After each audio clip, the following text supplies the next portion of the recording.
അസ്സലാമു അലൈക്കും. ഷംസു ഹാജറയോട് അതും പറഞ്ഞ് തിരിഞ്ഞു നോക്കിയപ്പോഴാണ് വാതിൽക്കൽ എല്ലാം കേട്ടു നിൽക്കുന്ന ഷാനിയെ കാണുന്നത്. ഉപ്പ ഉപ്പ എനിക്ക് വേറെ കല്യാണത്തിന് എതിർപ്പൊന്നുമില്ല, ഉപ്പ നോക്കിക്കോളൂ, ഷാനി ഉപ്പയോടായി പറഞ്ഞു. മോളെ, ആരെങ്കിലും എന്തെങ്കിലും പറഞ്ഞെന്ന് കരുതി എൻ്റെ കുട്ടി ഇഷ്ടമല്ലാത്ത തീരുമാനമൊന്നും എടുക്കണ്ട.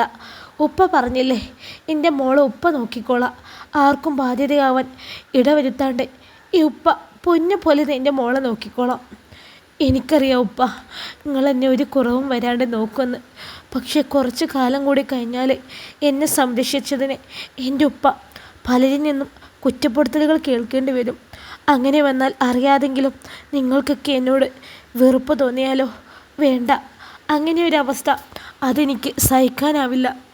മോളെ, ഞങ്ങൾ അങ്ങനെയൊന്നും വേണ്ട ഉമ്മ. ഞാനിത് കുറച്ചു മുന്നേ എൻ്റെ ഇഷ്ടപ്രകാരം എടുത്ത തീരുമാനമാണ്. അതിപ്പോൾ പറഞ്ഞതേ ഉള്ളൂ, അല്ലാതെ നിങ്ങൾ പറഞ്ഞത് കേട്ട് പെട്ടെന്ന് ഇഷ്ടമല്ലാതെ തീരുമാനിച്ചതല്ല ഉമ്മ. ഉമ്മ എൻ്റെ കുട്ടീൻ്റെ ഭാവിയെക്കുറിച്ച് ആലോചിച്ചത് ആദ്യം കൊണ്ട് പറഞ്ഞതാ മോളെ. ഈ ദുനിയാവിലെ എല്ലാ ആണുങ്ങളും ഒരുപോലെ ആവില്ല മോളെ, നല്ല മനസ്സുള്ളവരുണ്ട്. ഇനി എൻ്റെ മോളെ പഠിച്ചോനെ നരകിപ്പിക്കൂല. നല്ലൊരു ജീവിതം എൻ്റെ കുട്ടിക്ക് കിട്ടും. എൻ്റെ ഇഷ്ടം നോക്കി മാത്രം ഞങ്ങൾ വിവാഹം നടത്തുള്ളൂ. ഹാജറ ഷാനിയുടെ നെറുകിൽ തലോടിക്കൊണ്ട് പറഞ്ഞപ്പോൾ അവൾ ആ ഉമ്മയുടെ നെഞ്ചിലേക്ക് ചാഞ്ഞു. ആ നിമിഷം എന്തിനു എന്നറിയാതെ അവളുടെ കണ്ണുകൾ ഈറനണിഞ്ഞു. എന്നാൽ ഷാനിയുടെ തീരുമാനം കേട്ടപ്പോൾ അവളെ ചേർത്ത് പിടിച്ച ഹാജറക്കും അടുത്തു നിൽക്കുന്ന ഷംസുവിനും അവരുടെ ഉള്ളിലെ വലിയൊരു ഭാരം കുറയുന്നത് പോലെ തോന്നി. പിന്നീട് ഷംസു പറഞ്ഞ പ്രകാരം ബ്രോക്കർ ഓരോ ആലോചനകളുമായി വരാൻ തുടങ്ങി. 3-4 പേരൊക്കെ പെണ്ണ് കാണാൻ വന്നെങ്കിലും പല കാരണങ്ങളാൽ അതൊന്നും ശരിയായില്ല. അങ്ങനെ ഇരിക്കെയാണ് ഒരു ദിവസം ബ്രോക്കർ സുലൈമാൻ ഒരു വിവാഹക്കാരിയുമായി വരുന്നത്. ഇത് നല്ല കാര്യം ഷംസോ, എനിക്കറിയാണോ കൂട്ടരാ, എത്ര നല്ല കാര്യമാണെന്ന് പറഞ്ഞാലും ചെക്കനൊരു കുട്ടിയുള്ളതല്ലേ സുലൈമാൻക്ക. ആ ബന്ധത്തിനൊട്ടും താല്പര്യമില്ലാതെ ഷംസ് പറഞ്ഞു. അതൊരു പ്രശ്നമായിട്ട് എടുക്കണ. കുട്ടിയുണ്ടെന്ന് വെച്ച് ചെക്കനധികം പ്രായമൊന്നുമില്ല. ആ കുട്ടിക്ക് 1 വയസ്സായതല്ലേ ഉള്ളൂ. അതിൻ്റെ തള്ള ആരാൻ്റെ പോടിപ്പോയതാ ഷംസോ. ചെക്കന് ആകെയുള്ളത് ഒരു ഉമ്മയും പെങ്ങളും മാത്രമാണ്. വാപ്പ മരിച്ചിട്ട് വർഷങ്ങളായി. പെങ്ങൾ കല്യാണം കഴിഞ്ഞ് കെട്ടവൻ്റെ ഇപ്പം ഗൾഫിലാണ്. ഈ ചെക്കനും ആദ്യം ഗൾഫിലായിരുന്നു, പിന്നെ ആദ്യത്തെ ഡൈവോഴ്സ് ആയപ്പോൾ നാട്ടിൽ കൂടി. ഇപ്പോൾ ഒരു ഓട്ടോ ഓടിക്കാണ് ഇവിടെ. ബ്രോക്കർ എന്തൊക്കെ പറഞ്ഞിട്ടും ഷംസുവിൻ്റെയും ഹാജറുടെയും മുഖം തെളിഞ്ഞില്ല. എന്തായാലും ഈ ബന്ധം വേണ്ടക്ക, 2ാം കെട്ടുകാരനായാലും കുഴപ്പമില്ല. കുട്ടികളുള്ളവരൊന്നും എൻ്റെ കുട്ടിക്ക് വേണ്ട, നിങ്ങൾ വേറെ നോക്കി. എന്തമ്മ, വേറെ നോക്കണ്ട, എനിക്കിതന്നെ മതി. ഹാജറ ബ്രോക്കറിനോട് പറഞ്ഞു നിർത്തിയപ്പോഴാണ് ഷാനി അങ്ങോട്ട് വന്നുകൊണ്ട് പറയുന്നത്. മോളെ വേണ്ട, ഇത് എന്തറിഞ്ഞിട്ടാ, കുട്ടിയുള്ളതൊന്നും വേണ്ട. ഞാൻ എല്ലാം കേട്ടുമ്മ, എനിക്ക് കുട്ടിയുള്ളതൊന്നും കുഴപ്പമില്ല, അവരോട് വരാൻ പറയും. ഷാനി വീണ്ടും പറഞ്ഞപ്പോൾ ഷംസു ബ്രോക്കറോട് പെണ്ണ് കാണാൻ അവരുമായി വരാൻ പറഞ്ഞു വിട്ടു. ഞാനേ ഓരോ മുമ്പിൽ വെച്ച് ഇനി ഒന്നും പറയണ്ടെന്ന് കരുതിയാ ഓരുമായി വരാൻ പറഞ്ഞത്. ഓര് വന്നാൽ ഇത് നടത്തണമെന്നില്ലല്ലോ മോളെ. മോളെ ഈ എടുത്ത് ചാടി തീരുമാനം എടുക്കണ്ട. അതേ മോളെ, എൻ്റെ മോൾക്ക് അധികം പ്രായമൊന്നുമില്ലല്ലോ, വേറെ നല്ലൊരു ബന്ധം കിട്ടും. ഈ ചെക്കനൊരു കുട്ടിയൊക്കെ ഉള്ളതല്ലേ. ഷംസുവും ഹാജറിയും ഒക്കെ അവളെ തിരുത്താൻ ഒരുപാട് നോക്കി. ഒരു കുട്ടിയുണ്ടെന്ന് വെച്ചിട്ട് ഉമ്മ എന്താ പ്രശ്നം? ആ കുട്ടിക്കൊരു ഉമ്മയാകാൻ എനിക്ക് കഴിഞ്ഞാലോ? എനിക്കൊരു കുഞ്ഞിന് ജന്മം കൊടുക്കാൻ ഇനി സാധിക്കുമെന്ന് അറിയില്ലല്ലോ. ആ സ്ഥിതിക്ക് ആ കുഞ്ഞിനെ ഞാൻ എൻ്റെ കുഞ്ഞായി നോക്കിക്കൊണ്ട്. ഷാനി അങ്ങനെ പറഞ്ഞപ്പോൾ ഹാജറയിലും ഷംസുവിലും ഒരു നെട്ടലുണ്ടായി. അന്ന് എനിക്ക് അബോർഷൻ ആയതുകൊണ്ട് മാത്രമല്ല, ഇനി പ്രഗ്നൻസി സാധ്യത ഉണ്ടാവില്ലെന്നും ഡോക്ടർ പറഞ്ഞു തന്നിരുന്നു. അവരിലെ നെട്ടലിൻ്റെ കാര്യം മനസ്സിലായപ്പോൾ ഷാനി പറഞ്ഞു. മോളെ, അതിന് എനിക്ക് തീരെ കുട്ടികളുണ്ടാവില്ല എന്ന് ഡോക്ടർ പറഞ്ഞിട്ടില്ല. കുറച്ച് ബുദ്ധിമുട്ടാകുന്ന പറഞ്ഞേ ഉള്ളൂ. നല്ല ഡോക്ടറെയൊക്കെ കാണിച്ച് ചികിത്സിച്ചാലേ അതൊക്കെ ശരിയാവും. ഇപ്പം അതിനെപ്പറ്റി വേണ്ടാത്തൊന്നും ചിന്തിച്ചിട്ട് ഈ ബന്ധത്തിന് സമ്മതിക്കണ്ട. ഉമ്മ, ഞാൻ അതൊന്നും വിചാരിച്ചിട്ടില്ല. എനിക്കെന്തോ ആ കുഞ്ഞിനെക്കുറിച്ച് ചിന്തിച്ചപ്പോൾ എന്തായാലും അവർ വന്ന് കണ്ടോട്ടെ, അതിന് മുന്നേ ഒരു അന്വേഷണം നടത്താം. എല്ലാം ഒത്താലല്ലേ ബാക്കി നോക്കണ്ടുള്ളൂ. ഷംസു അത് പറഞ്ഞപ്പോൾ പിന്നെ അതിനെപ്പറ്റി ആരും ഒന്നും മിണ്ടിയില്ല. 2 ദിവസങ്ങൾ കഴിഞ്ഞപ്പോൾ ബ്രോക്കർ അവരുമായി വന്നു. ചെക്കനും ഉമ്മയും കുഞ്ഞും ബ്രോക്കറും കൂടി ചെക്കൻ്റെ ഹോട്ടലിൽ തന്നെയാണ് വന്നത്. ഈ 2 ദിവസത്തിനുള്ളിൽ ഷംസു അവരെപ്പറ്റി നന്നായി അന്വേഷിച്ചിരുന്നു. നെഗറ്റീവായിട്ടൊന്നും കേട്ടിട്ടില്ലായിരുന്നു. ഇതാണ് ചെക്കന് നജീബ്, ഇത് നജീബിൻ്റെ മോള്, അത് ഉമ്മ. ബ്രോക്കർ തന്നെ അവരെയൊക്കെ പരിചയപ്പെടുത്തി. എനിക്ക് 3 മക്കളാണ്. മൂത്തവളാണ് ഷാനിബ, 2ാമത്തെ മോൻ ദുബായിലാണ്. ഇളയവൾ കോഴിക്കോട് നഴ്സിങ്ങിന് പഠിക്കാണ്. എൻ്റെ മോളുടെ കാര്യങ്ങളൊക്കെ സുലൈമാനിക്ക് പറഞ്ഞിട്ടുണ്ടാവുമല്ലോ. ഷംസു അവരോട് കാര്യങ്ങളൊക്കെ സംസാരിച്ചു. ശേഷം ഹാജറയോട് ഷാനിയെ വിളിക്കാൻ പറഞ്ഞു. ഹാജറ റൂമിലേക്ക് ചെല്ലുമ്പോൾ എന്തൊക്കെയോ ആലോചിച്ചുകൊണ്ട് ജനലോരം നിൽക്കുന്നവളെയാണ് കണ്ടത്. വാ മോളെ, ഉപ്പ വിളിക്കുന്നുണ്ട്. ഹാജറ വിളിച്ചപ്പോൾ ഷാനി അവരെ അനുഗമിച്ചു. അപ്പോഴേക്കും അവളുടെ മനസ്സിൽ ഇതുപോലെ മുന്നേ ഒരാൾക്ക് മുന്നിൽ നിൽക്കേണ്ടി വന്നതൊക്കെയാണ് ഓർമ്മയിൽ വന്നത്. അന്നൊരുപാട് പ്രതീക്ഷകളോടെ നിന്നവൾക്ക് ഇന്ന് ഉള്ളം ശൂന്യമാണ്. അന്നുണ്ടായിരുന്ന പേടിയും വിറയലുമൊന്നും ഇന്നില്ല. പകരം ഒരു നിർവികാരത മാത്രം. ഹാളിലേക്ക് ചെന്നപ്പോൾ ഷാനിയുടെ നോട്ടം ആരും ചെന്നത് നജീബിൻ്റെ തോളിലായി കിടന്നുറക്കുന്ന ആ പൊന്നു മോളിലേക്കാണ്. അവർ ചോദിക്കുന്നതിനുള്ള മറുപടിയൊക്കെ കൊടുക്കുമ്പോഴും അവളുടെ കണ്ണുകൾ ആ കുഞ്ഞിപ്പെണ്ണിൽ തന്നെയായിരുന്നു. എനിക്ക് ഷാനിബയെ ഒന്ന് സംസാരിക്കണം. നജീബിൻ്റെ വാക്കുകളാണ് ഷാനിബയുടെ നോട്ടം കുഞ്ഞിൽ നിന്നും മാറ്റിയത്. അവനായി അങ്ങനെ ഒരു കാര്യം ആവശ്യപ്പെട്ടതും അതിൻ്റെ ഒരു അമ്പരപ്പ് ഷാനി ഉൾപ്പെടെ എല്ലാവരുടെയും മുഖത്തും പ്രകടമായി. നജീബ് കുഞ്ഞിനെ അവൻ്റെ ഉമ്മാൻ്റെ കൈകളിൽ കൊടുക്കുമ്പോൾ ആ ഉമ്മയുടെ മുഖത്തെ ടെൻഷൻ കണ്ട് അവൻ കണ്ണുകൾ കൊണ്ട് അവരെ സമാധാനിപ്പിക്കുകയും ചെയ്തു. ശേഷം പിന്നാമ്പുറത്തേക്ക് നടന്നു. ഷംസു കണ്ണുകൾ കൊണ്ട് ചെല്ലാൻ പറഞ്ഞതും ഷാനിയും അവന് പിറകിലായിപ്പോയി. ആദ്യമായി സമദിൻ്റെ മുന്നിൽ പേര് പറയാൻ പോലും ധൈര്യമില്ലാതെ പേടിച്ച് വിയർത്ത് നിന്നവൾ ഇന്ന് നജീബിനെന്താ പറയാനുള്ളതെന്ന് അറിയാനായി അവൻ്റെ മുന്നിലായി തന്നെ നിന്നു. ഷാനിബ, സാധാരണ രീതിയിൽ എന്നെ ഇഷ്ടമായോ എന്നൊരു ചോദ്യമോ അതിനുള്ള ഉത്തരത്തിന് വേണ്ടിയല്ല ഞാൻ ഷാനിബാനോട് സംസാരിക്കണമെന്ന് പറഞ്ഞത്. എൻ്റെ ആദ്യ വിവാഹബന്ധം ഡൈവോഴ്സ് ആയതിൻ്റെ കാര്യം ഷാനിബ അറിഞ്ഞിട്ടുണ്ടാവുമല്ലോ. അതുകൊണ്ട് ഇനിയൊരു വിവാഹത്തിന് എനിക്ക് ഒട്ടും താല്പര്യം ഉണ്ടായിരുന്നില്ല. എൻ്റെ ഉമ്മാൻ്റെ നിർബന്ധത്തിന് വേണ്ടിയാണ് വഴങ്ങേണ്ടി വന്നത്. അതുകൊണ്ടാണ് ഞാനിപ്പോൾ ഈ വിവാഹത്തിന് സമ്മതിച്ചത്. ഞാനിപ്പോൾ ജീവിക്കുന്നത് എൻ്റെ മോൾക്ക് വേണ്ടിയാണ്. എൻ്റെ ലോകം തന്നെ അവളാണ്. അവൾക്ക് വേണ്ടിയിട്ടാണ് ഞാനൊരു വിവാഹത്തിന് നിർബന്ധിതനായതും. അത് എനിക്കൊരു ഭാര്യ ആവാനല്ല, മറിച്ച് അവൾക്കൊരു ഉമ്മയാകാനാണ്. ഇതൊക്കെ ഞാനിപ്പോൾ ഷാനിബയോട് പറയാൻ കാരണം ഇനി എൻ്റെ ജീവിതത്തിലേക്ക് വരുന്ന പെൺകുട്ടി അവൾക്ക് എൻ്റെ മോളുടെ ഉമ്മയുടെ സ്ഥാനം മാത്രമേ ഉണ്ടാവുള്ളൂ. അതറിഞ്ഞ് അതിന് തയ്യാറാവുന്ന ഒരാളെ മാത്രമേ ഞാൻ വിവാഹം കഴിക്കുകയുള്ളൂ. ഇതൊന്നും തുറന്നു പറയാതെ വിവാഹം കഴിച്ചാലേ അത് ഞാൻ ചെയ്യുന്നൊരു ചതിയാകും. അതുകൊണ്ട് തന്നെ എൻ്റെ ജീവിതത്തിലേക്ക് വരുന്ന പെണ്ണ് എല്ലാം അറിയണം എന്നെനിക്ക് നിർബന്ധമാണ്. ഷാനിബ നന്നായിട്ടൊരു തീരുമാനം എടുത്താൽ മതി ആലോചിച്ചിട്ട്. ഒരു മുഖവരവും പറയാതെ കറക്റ്റായി കാര്യങ്ങൾ പറഞ്ഞുകൊണ്ട് ഷാനിബയുടെ മറുപടിക്ക് പോലും കാത്തു നിൽക്കാതെ നജീബ് അവിടെ നിന്ന് പോയപ്പോൾ ഷാനി അവൻ പോയ വഴിയെ നോക്കി നിന്നു. താൻ മനസ്സിലാഗ്രഹിച്ച കാര്യമല്ലേ അദ്ദേഹം ഇങ്ങോട്ട് പറഞ്ഞതെന്ന് ഒരു നടുക്കത്തോടെയാണ് അവൾ ചിന്തിച്ചത്. ഉമ്മയുടെ വിളി വന്നപ്പോൾ അവൾ മെല്ലെ ഹാളിലേക്ക് ചെന്നു. ഞങ്ങൾക്കിനി കാണാൻ വരാനോ തീരുമാനം പറയാനോ ആരുമില്ല. നിങ്ങൾക്ക് താല്പര്യമുണ്ടെങ്കിലേ വിവരം സുലൈമാനെ അറിയിച്ചാൽ മതി. നജീബിൻ്റെ ഉമ്മ ആസിയ ഷംസുവിനോടും ഹാജറയോടുമായി പറഞ്ഞുകൊണ്ടിറങ്ങി. ആ ചെക്കന് എന്താ മോളെ എന്നോട് സംസാരിക്കണമെന്ന് പറഞ്ഞത്? നജീബും ഉമ്മയുമൊക്കെ യാത്ര പറഞ്ഞു പോയപ്പോൾ തന്നെ ഹാജു ചോദിച്ചു. അത് ഈ വിവാഹത്തോട് താല്പര്യമുണ്ടോ അറിയാനോ ഉമ്മ? അത്രമാത്രം അവൾ മറുപടി കൊടുത്തു.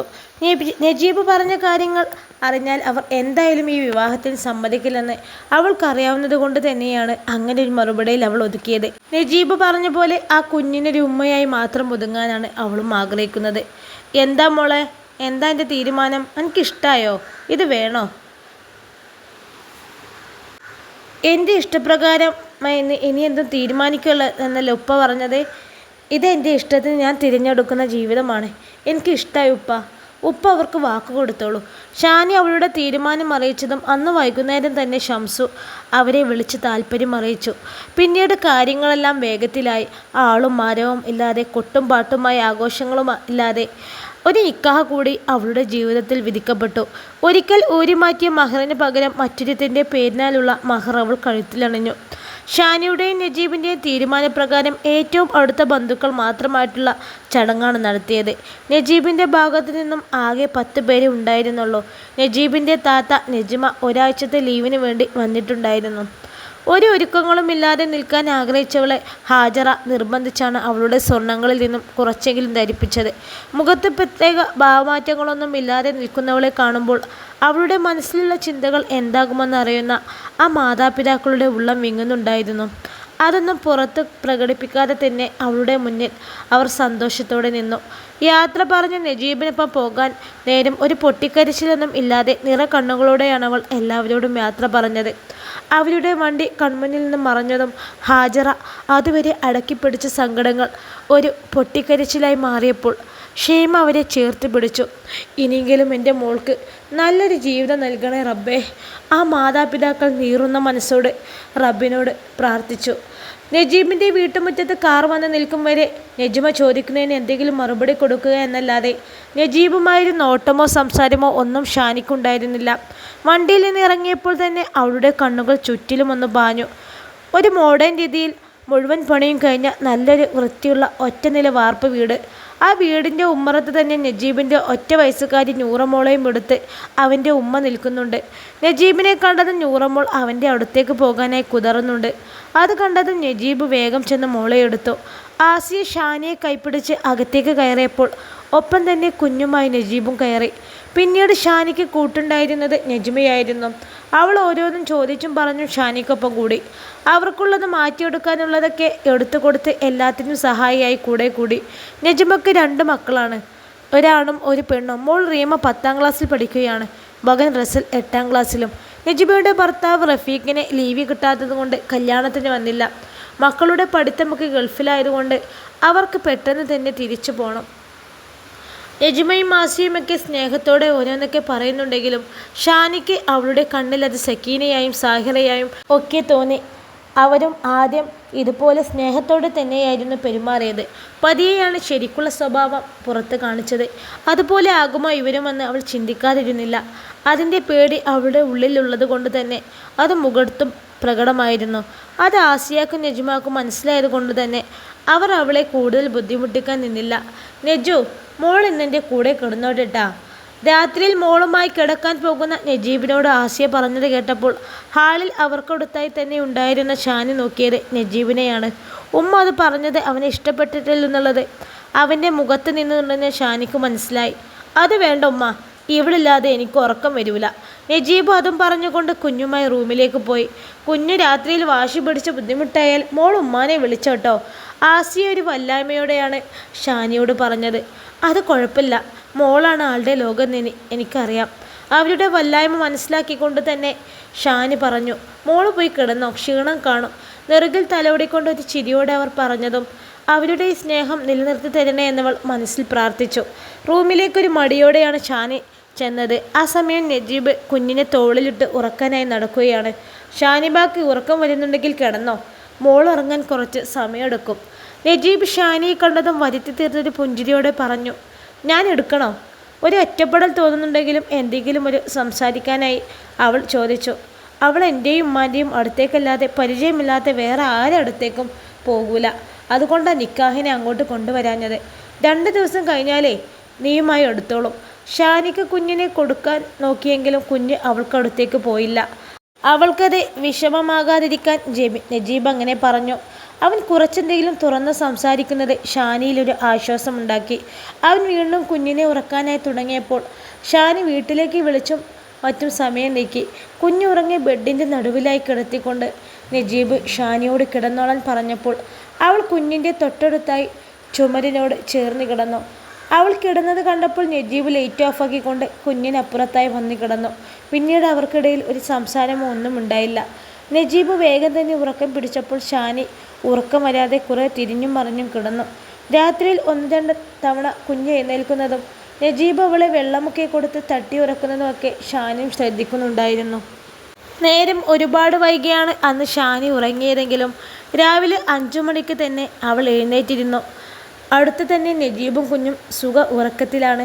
അവരെ ശല്യപ്പെടുത്താതെ പതിയെ എണീറ്റവൾ ബാത്റൂമിൽ കയറി ഫ്രഷായി നിസ്കാരമൊക്കെ കഴിഞ്ഞ് അടുക്കളയിലേക്ക് നേരെ പോയി. അടുക്കളയിൽ ലൈറ്റ് കാണാതെ വന്നപ്പോൾ ഉമ്മയും താത്തയും എണീറ്റിട്ടില്ലെന്ന് അവൾക്ക് മനസ്സിലായി. അന്നേരം സമദിൻ്റെ വീട്ടിൽ ആദ്യ ദിവസമാണ് അവൾക്ക് ഓർമ്മ വന്നത്. ഒരിക്കലും മായാത്ത മുറിവുകളാണ് ആ ഓർമ്മകൾ എന്നും ഓരോ നിമിഷം അവൾ മനസ്സിലാക്കുകയായിരുന്നു. ഓരോ ചിന്തകളോടെ തന്നെ അടുക്കളയിൽ ലൈറ്റ് ഇട്ടുകൊണ്ട് അവൾ എന്ത് ചെയ്യണമെന്നറിയാതെ നിൽക്കുമ്പോഴാണ് ഉമ്മ ആസ്യം അങ്ങോട്ട് വരുന്നത്. അവൾ ഇത്ര നേരത്തെ എണീറ്റോ? കുറച്ചു നേരം കൂടി ഉറങ്ങിക്കൂടെയിരുന്നോ? ഇന്നലത്തെ ക്ഷീണം ഉണ്ടാവുമല്ലോ. ഞാൻ ഈ ലൈറ്റ് കണ്ടപ്പോഴാണ് നിസ്കാരം കഴിഞ്ഞിരിക്കുകയായിരുന്നു. അതങ്ങോട്ട് വന്നത്. ഞാൻ 6:30 ആകുമ്പോഴേ അടുക്കളയിൽ കയറുള്ളൂ മോളെ. മോളും അന്നേരമൊക്കെ എണീറ്റാൽ മതിട്ടാ. നമ്മൾ മാത്രമല്ലേ ഇവിടെ ഉള്ളൂ. പിന്നെ നൂറമോൾ ഇന്നലെ വാശി പിടിക്കുക മറ്റോ ചെയ്തോ? ആസിയെ നിർത്താതെ ഓരോന്നും പറഞ്ഞുകൊണ്ടേയിരുന്നു. കുഴപ്പമൊന്നുമില്ലമ്മ, മോളില്ലാണ്ട് അവനും ഉറങ്ങില്ല. വാപ്പാടെ നെഞ്ചിലെ ചൂടില്ലാണ്ട് മോളും ഉറങ്ങൂല. അവർക്കത് ശീലമായി. കുഞ്ഞു മോളുടെ അടുത്തേക്ക് വരുന്നുണ്ടോ? ഗ്യാസ് അടുപ്പിലേക്ക് ചായക്കുള്ള വെള്ളം വെക്കുന്നതോടൊപ്പം ആസിയ ചോദിച്ചപ്പോൾ ഷാനി ഇല്ലെന്ന് പറഞ്ഞു. 2 ദിവസം കഴിഞ്ഞാലേ ഒക്കെ ശരിയായിക്കോളും. പരിചയമില്ലാത്തൊരു അടുത്തേക്കൊന്നും അവൾ പോവില്ല. മോളിനി എപ്പോഴും കാണുമ്പോൾ അവൾ അടുത്തോളും. ആഹാ, രാവിലെ തന്നെ രണ്ടാളും നല്ല ചർച്ചയിലാണല്ലോ. നെജുമ അതും പറഞ്ഞ് അവർക്കിടയിലേക്ക് വന്നു. പിന്നീട് ആസിയയോടൊപ്പം ചേർന്ന് പണികളൊക്കെ ചെയ്യാൻ നെജുമയും കൂടി.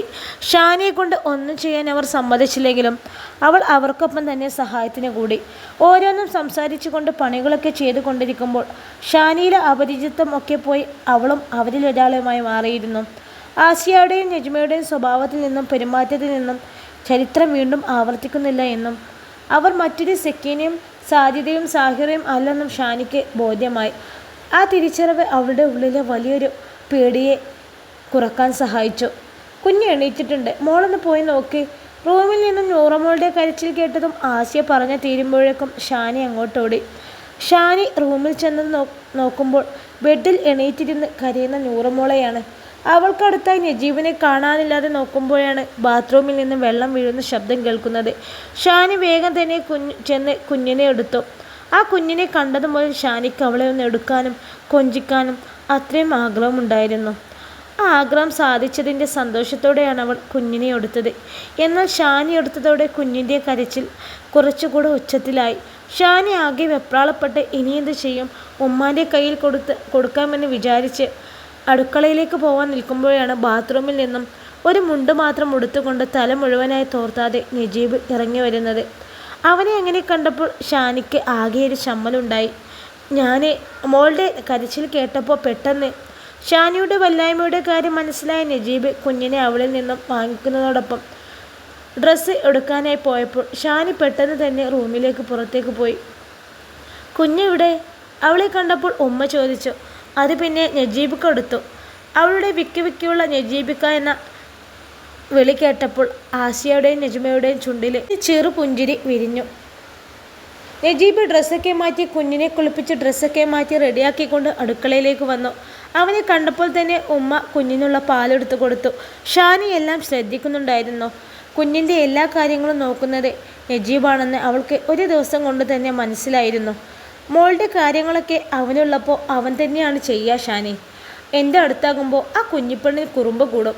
അവൻ്റെ അടുത്തുള്ളപ്പോഴേ ഓളെ ഒതുങ്ങി നിൽക്കും. ഷാനിയുടെ നോട്ടം കണ്ടപ്പോൾ ഉമ്മ ഒരു ചിരിയോടെ പറഞ്ഞു.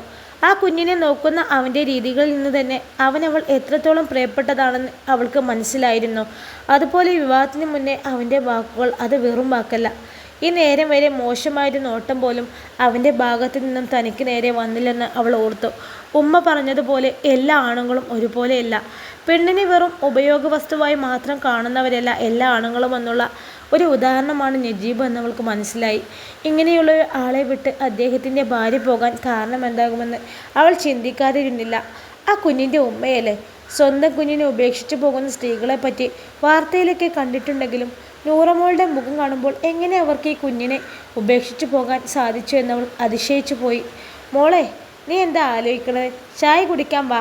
ഉമ്മയുടെ വിളിയാണ് അവളെ ചിന്തയിൽ നിന്നും ഉണർത്തിയത്. നജീബിനടുത്തുള്ള കസേരയിലേക്ക് അവൾ ഇരുന്നപ്പോഴാണ് നജീബ് അവനുള്ളത് വിളമ്പുന്നതോടൊപ്പം അവളുടെ പ്ലേറ്റിലേക്കും ഇട്ടുകൊടുത്തത്.